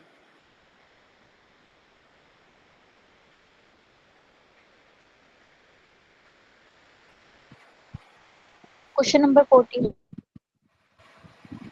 Question number 40. 40 जो दिख रहा है वही करोगे। देखो यूनिफॉर्म सर्कुलर मोशन से पहले आपको कुछ क्वेश्चन में रिलेटिव मोशन के करा देता हूँ। ठीक है, तो रिलेटिव से स्टार्ट करते हैं। We will start from question number 35। Sir ये 5 मिनट मुझे दे दीजिए प्लीज। हाँ मैम आप बोल लो फिर, है ना, फिर हम कर देंगे। स्नेह हाँ मैम आपको कुछ क्योंकि बताना चाहती है बच्चे, देन वी विल कंटिन्यू बिल्कुल विद M2D। जी। बेटा होमवर्क क्यों नहीं किया? ये कुछ क्वेश्चंस क्या होता है मुझे जानना है। Please right in chat box कुछ क्वेश्चन से क्या मतलब होता है, और आप मुझे बताइए क्या प्रैक्टिस ना करने से क्लियर हो जाएंगे exams? No, ma'am. No, ma'am. तो फिर कुछ क्वेश्चंस क्या होता है बेटा, आप लोगों ने क्यों नहीं किए? सर ने अगर आपको एक होमवर्क दिया है तो आपकी रिस्पॉन्सिबिलिटी है उसे क्लोज करना। अच्छा नहीं लगा यार ये चीज देख के मेरे को। और एक चीज और, आप सभी को मैं अपडेट कर देती हूँ, जो आपको पता है ना, कभी कभी आपकी एक्स्ट्रा क्लासेस हो रही हैं, 3 क्लासेस इन अ डे होती है, यस मैम। Yes, ma'am. उसमें सभी को जुड़ना है, चाहे किसी का लिस्ट में नाम था या नहीं था, है या नहीं है। अब से जब भी वो क्लास होंगी तो तीनों क्लासेस में सभी बच्चे होंगे। और बेटा ये ना फिजिक्स का एक हार्डनेस है जो कि हमें समझना होगा कि जब तक आप न्यूमेरिकल में स्ट्रोंग नहीं होंगे ना, तब तक बहुत हार्ड हो जाएगा पेपर को क्रैक करना, क्योंकि सारा टाइम न्यूमेरिकल्स में ही निकल जाएगा। और सर जब बोल रहे हैं, प्रैक्टिस करा रहे हैं, तो प्लीज आई वुड रिक्वेस्ट कि ये हो जरूर। और आप सब मेक श्योर करेंगे कि आगे से मेरे पास होमवर्क आना चाहिए सबका। जब भी मैं देखूंगी मैं रिस्पॉन्स करूंगी, लेकिन मेरे पास होमवर्क सबका आना चाहिए और ये थोड़ा बहुत नहीं आएगा। ठीक है, प्लीज मेक श्योर कीजिए इस चीज को। ऐसे नहीं करना है बच्चे, ऐसे कैसे टेस्ट क्लियर होंगे बताओ आप मुझे। नीट में ना आप फिजिक्स धोखा क्लास दे जाता है। हाँ, बायोकेमिस्ट्री आप कर लो, लास्ट में ऐसे बोलोगे कि केवल फिजिक्स रह गया, तो वो अफोर्डेबिलिटी नहीं है बेटा हमारे पास कि एक सब्जेक्ट को हम वीक छोड़ दें। अगर कुछ भी छोड़ा तो फिर मैं तो ये कह रहा हूँ कि मैंने आपको लास्ट क्लास में बोला था, अगर फिजिक्स को छोड़ रहे हो तो बायोकेमिस्ट्री को भी छोड़ दो, बिकॉज 2 सब्जेक्ट से कुछ होने वाला है नहीं, कंपटीशन वैसा है। तो इसलिए आप कर लो, ये गोल्डन अपॉर्चुनिटी है। देखो अगर आप आओ क्लास में और 4 क्वेश्चन मुझे बताओ कि सर ये 4 नहीं हुए, तो मुझे भी अच्छा लगेगा कि आपने सब कर लिए, ये 5-10 क्वेश्चन मैं करा देता हूँ तो कंप्लीट हो जाएगा। ये है ना। तो अभी और अगर फिर भी किसी को अगर कहीं डाउट है तो आप लोगों के लिए डाउट सॉल्विंग ग्रुप ऑलरेडी है ना? सब ज्वाइंट है उसमें? Yes ma'am. Yes ma'am. तो आप लोगों ऐसा क्यों होता है कि आप लोग कम एक्टिव होते हो? सबसे कम एक्टिव मैं दिल्ली के बच्चों को देखती हूँ ग्रुप में। ऐसा क्यों होता है? और आप लोगों को पता है, सबको पता है, आप सभी ने 2 टेस्ट दे दिए हैं, मार्क्स आपने भी देखे होंगे मैंने भी देखे हैं। तो हम सबको तो स्ट्रोंग होना है या वीक होना है हमें? मैं समझती हूँ क्लास में स्कूल में यूटी चल रहे हैं, मैं बिल्कुल समझती हूँ इस बात को, और आई नो वो प्रैक्टिस का वो टाइम भी होगा। तो उसके लिए डेडिकेशन और टाइम कौन निकालेगा? वो तो आपको निकालना पड़ेगा ना दोनों चीजों के लिए। आई होप मैं नेक्स्ट टाइम ये चीज ना देखूं कि आपका होमवर्क नहीं हुआ है या आपने प्रैक्टिस नहीं की है। बेटा प्रैक्टिस नहीं करोगे ना तो नहीं होएगा टेस्ट क्लियर, ये बहुत क्लियर है।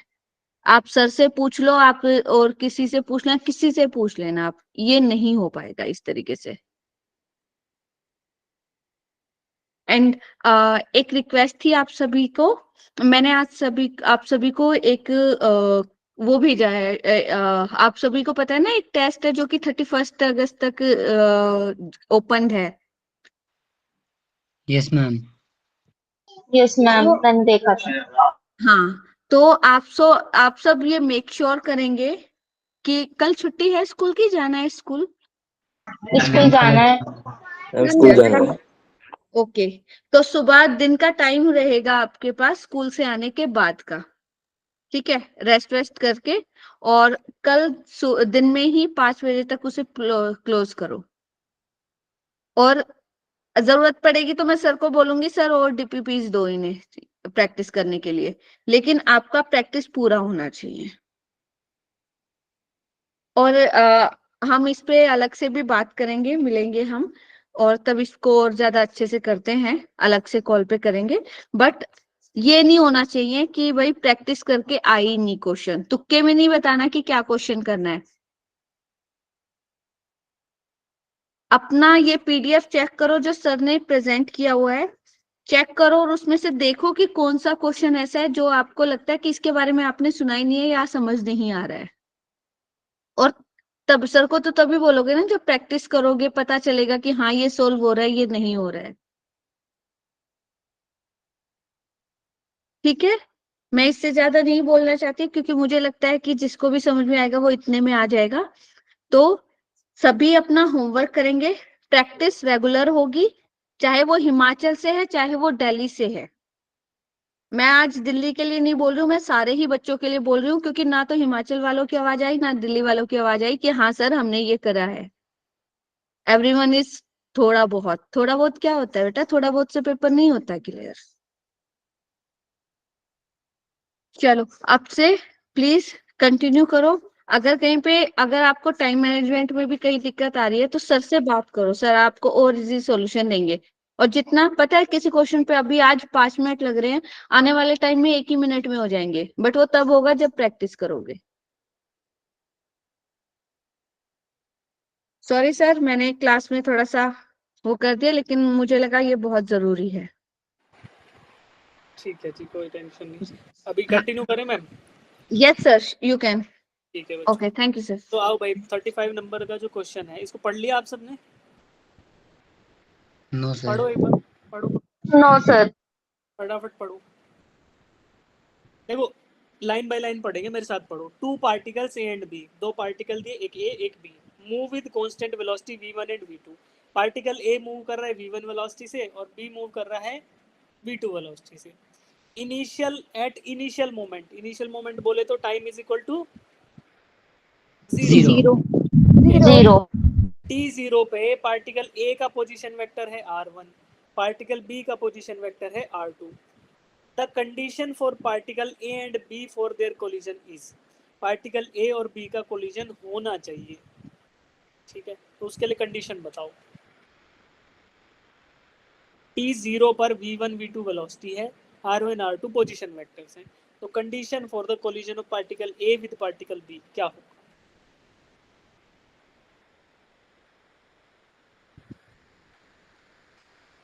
चलो तुम्हें एक हिंट दे दो। हाँ प्रिंस बताओ बच्चे। Sir R1 V1 equals to R2 V2। Oh no, सुनो सुनो सुनो सुनो, sir option A. Option A देखते हैं कि सही है कि नहीं। एक कार है, ठीक है बच्चे, कार ए, एक दूसरी कार है कार बी। अब कार ए को टकराना है कार बी से, तो कार ए किधर भागेगी? कार ए को किधर मूव करना पड़ेगा? बी की तरफ। कार ए को किस साइड मूव करना पड़ेगा? बी की तरफ मूव करना पड़ेगा ना, तभी तो जाके टकराएगी बी से। Yes sir. तो यही बात कौन से ऑप्शन में लिखी हुई है? ऑप्शन ए में। भाई direction of car A with respect to B कहाँ से मिलेगा? r1 minus r2 by magnitude of r1 minus r2। Vector r1 r2 क्या दे रहा है? Position, relative position of a with respect to b। जो लेफ्ट हैंड साइड है इसका r1 माइनस r2, वो क्या दे रहा है? That is giving us the relative position of a with respect to b। तो ये डायरेक्शन दे रहा है, r1 minus r2 divided by magnitude of r1 minus r2। तो ये वेक्टर r1 माइनस r2 क्या है? अगर मैं इसको ड्रॉ करूं तो ये वेक्टर क्या है बच्चे? वन कौन सा है? कार ए है कि बी है? वन आपका क्या है? ए है। ए। सर कार ए। मान लो ओरिजिन के रिस्पेक्ट में ये इसका r1 है और 2 का जो पोजीशन वेक्टर है वो r2 है।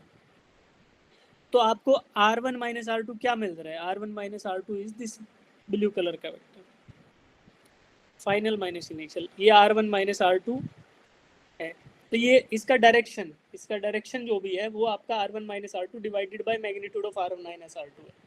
तो इसी डायरेक्शन में वेलोसिटी होनी चाहिए ना ए और बी की, तो वो वेलोसिटी का डायरेक्शन इसके बराबर होना चाहिए, इस डायरेक्शन के। तो वेलोसिटी का डायरेक्शन क्या होगा? v2 minus v1 by magnitude of v2 minus v1। तो velocity should be in the direction of relative position of a with respect to b। बस यही होना चाहिए। ए को b से टकराना है या b को a से टकराना है, तो एक दूसरे को दूसरे की तरफ भागना पड़ेगा। ए को बी की तरफ जाना पड़ेगा, बी को ए की तरफ। तो this is the direction of relative position, और ये आपको वेलोसिटी का डायरेक्शन। जब ये बराबर हो जाएंगे तो क्या कहलाएगा? ये कोलिजन हो जाएगा, कभी ना कभी कोलिजन होगा, ऐसा होता रहा। तो ये ऑप्शन हो गया रिलेटिव। आगे देखते हैं भाई, ये कर लो क्वेश्चन नंबर 36 और कर लो।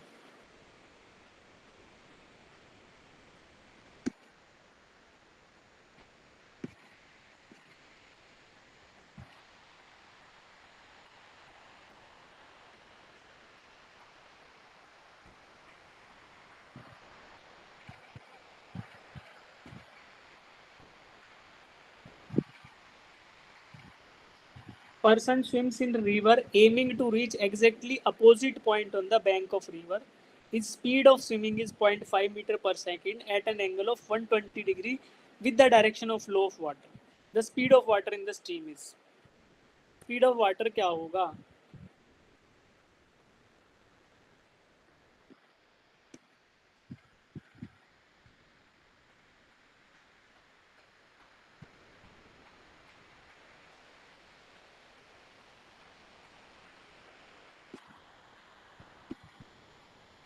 सबसे पहले डायग्राम ड्रॉ कर लिया करो ऐसे क्वेश्चन में।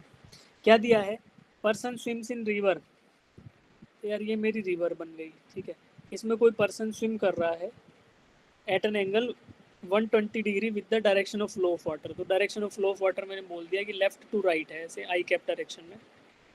अब ये बंदा किस एंगल पे स्विम कर रहा है? It is swimmer is swimming at an angle of, कितने एंगल पे कर रहा है बेटे स्विम? 120. 120 डिग्री। 120। तो क्या इसको ऐसे बोल दे 90 तो ये और 30 ये, तो 120 हो गया 90 plus 30 with the direction. Direction of swimming क्या है? Direction of flow of water horizontal direction है, लेफ्ट टू राइट, और स्विमर की डायरेक्शन 120 डिग्री थी, यानी ये वाला एंगल 120 हो गया ना। तो अब इस ट्राइंगल पे फोकस करो, और ये स्पीड ऑफ स्विमिंग कितनी है? 0.5। तो ये वेक्टर का डायमेंशन जो लेंथ वो है, मैग्नीट्यूड 0.5 है। अब इसका एम क्या है? The swimmer wants to start from initial point and reach at the final point which is exactly opposite. तो अब इसको ऐसा स्विम करने के लिए 0.5 मीटर पर सेकेंड से 120 डिग्री पे स्विम करना पड़ रहा है। तो अब इसके अंदर दो कंपोनेंट है बेटा। एक तो कंपोनेंट जो स्विम इसको अक्रॉस द रिवर लेके जाएगा ग्रीन कलर का, और दूसरा जो इसको रिवर के करंट के अलोंग बह जाने से बचाएगा ना, to prevent the swimmer from going down stream along the flow of river. तो वो दूसरा कंपोनेंट ये येलो कलर का है, ठीक है।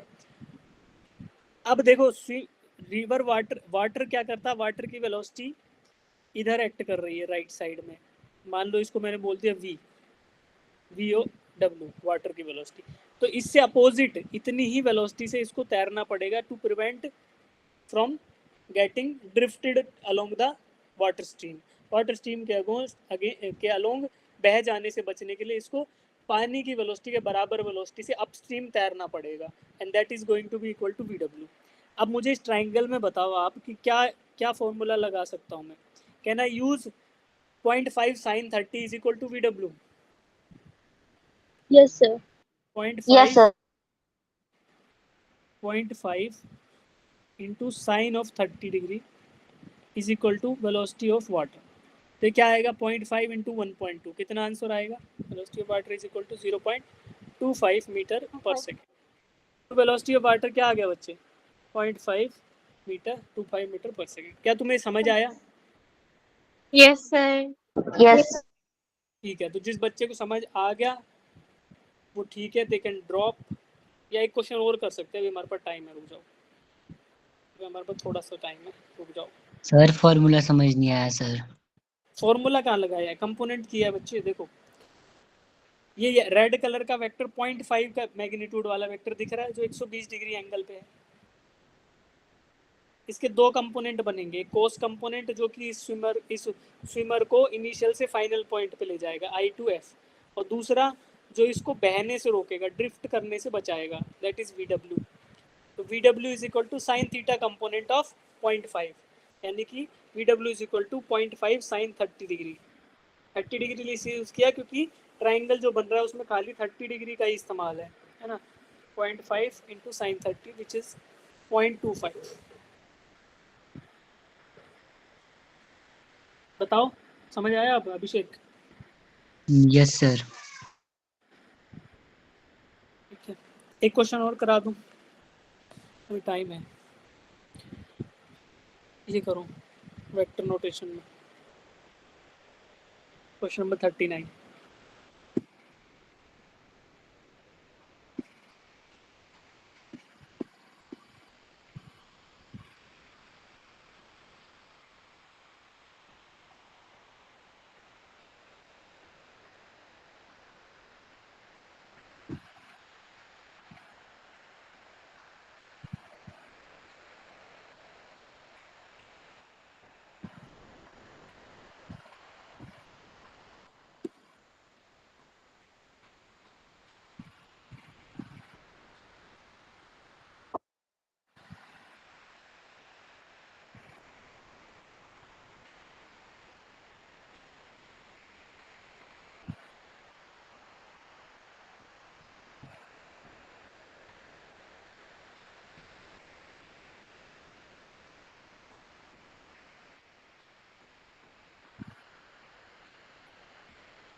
हाँ जी किया।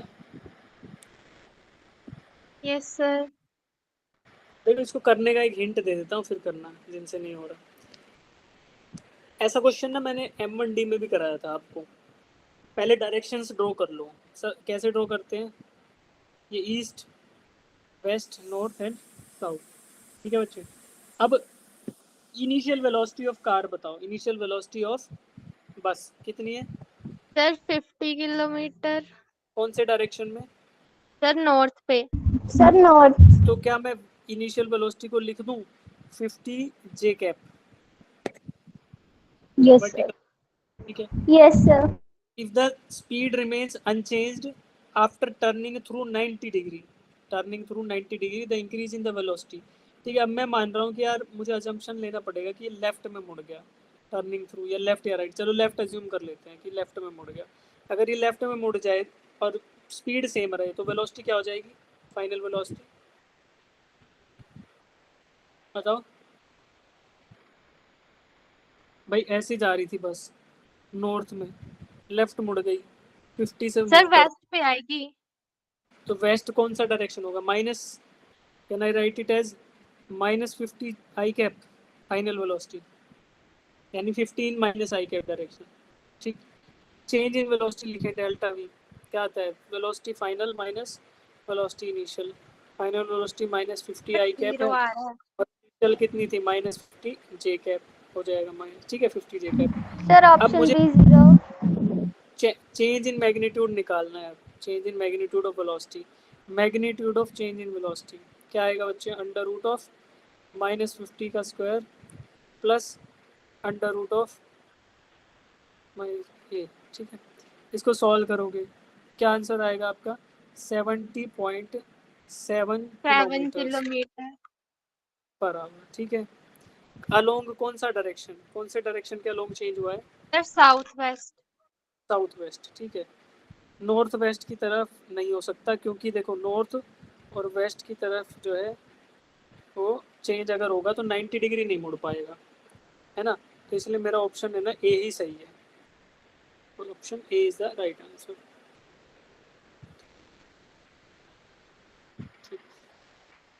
ऐसा क्यों हुआ? क्योंकि वेलोसिटी से वेक्टर क्वांटिटी। तो आपको change in velocity delta we निकालना पड़ेगा, उसका मैग्नीट्यूड निकालना पड़ेगा। ठीक है बच्चे। चलिए तो बचे हुए क्वेश्चन आप करके आओ। ठीक है। ये क्वेश्चन कर लो 38।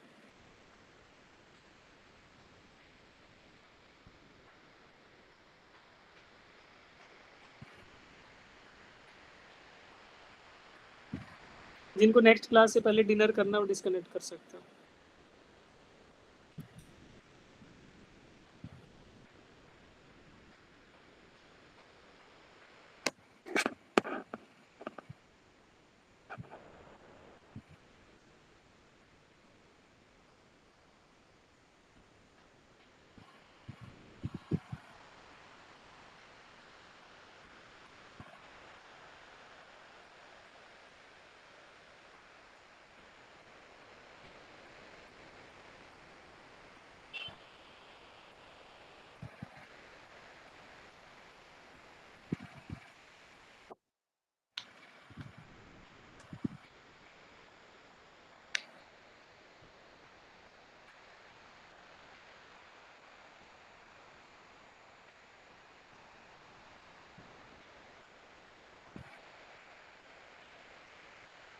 Boat is sent across a river with a velocity of 8 km per hour. If the resultant velocity of boat is 10 km per hour, then velocity of river is, river की velocity क्या हो? 12.8। Diagram draw करते ही question solve हो जाएगा बच्चे। जैसे diagram draw करोगे वैसे ही क्वेश्चन सॉल्व हो जाएगा। ठीक है। तो वेलोसिटी ऑफ बोट कितनी है बताओ? 8 किलोमीटर। 10 किलोमीटर। 10 किलोमीटर। 10 किलोमीटर। और वेलोसिटी ऑफ क्या दे रखा है? Boat is sent. Velocity of boat, जो एब्सोल्यूट वेलोसिटी ऑफ बोट है ना बच्चे, वो है आपकी velocity of boat is sent across a river with velocity this is the velocity of boat with respect to ground। If the resultant velocity of boat, resultant velocity क्या होगी, ये आपकी विद रिस्पेक्ट टू वाटर होगी कि water पे velocity कितनी velocity चल, boat कितनी वेलोसिटी चल रही। अब आपको वी आर निकालना है, वेलोसिटी ऑफ वाटर। तो क्या करोगे, देखो पहले स्ट्रीम ऑफ वाटर ड्रॉ करते हैं, ठीक है। अब boat is sent with velocity, कितनी वेलोसिटी से जाएगी with respect to ground, sir 8 kilometre per hour. 8 kilometre से। और resultant velocity of boat, resultant velocity of boat in water is this 10 kilometre. 10 kilometre. आपसे पूछा क्या है, आपसे पूछा है कि वेलोसिटी ऑफ वाटर बता दो, तो ये वेलोसिटी ऑफ वाटर रहेगी जिस वेलोसिटी से ड्रिफ्ट करेगी बोट, है ना। तो 8 से तो खुद चल रही है, कुछ इसको वाटर ले जाएगा, उसकी वजह से रिजल्टेंट हो गया 10। तो आपको निकालना है वी डब्ल्यू, तो कुछ नहीं करना, पाइथागोरस लगाओ, 10 square is equal to we डब्ल्यू का स्क्वायर प्लस 8 स्क्वायर, तो कितना आ गया 100 माइनस 64, कितना आएगा, दैट इज 36, जो कि आपका किसके बराबर है, वेलोसिटी ऑफ वाटर के स्क्वायर के बराबर है। तो velocity of water is equal to 6 kilometre per hour, ठीक है। तो आपका option B is the right answer. तो यहाँ से आपका ऑप्शन बी सही आ जाएगा, ठीक है। तो इस तरीके के और क्वेश्चंस भी हैं इसमें बहुत सारे, उन सबको हम करेंगे बेटा, ठीक है। तो ये बहुत ज़रूरी है, देखो पाइलअप अगर क्वेश्चन होगा ही तो फिर टाइम नहीं मिलने वाला करने का, ठीक है। तो बचे हुए क्वेश्चंस आप करके आओ। रिलेटिव देखो अभी कुछ कुछ कर लिए ड्रिफ्ट वेलोसिटी के, बाकी ये सर्कुलर मोशन के क्वेश्चन अब अटेम्प्ट करो, इसमें से टिक करेंगे फिर हमें। और इसके साथ साथ मैं अब आपको नेक्स्ट चैप्टर जो है उसके भी क्वेश्चन दे देता हूँ, उनको भी सॉल्व करना स्टार्ट करो जिन बच्चों ने ये कर लिए, ठीक है। चलिए अब मिलेंगे अगली क्लास में, जिन बच्चों को डाउट्स है they can stay, otherwise you can drop.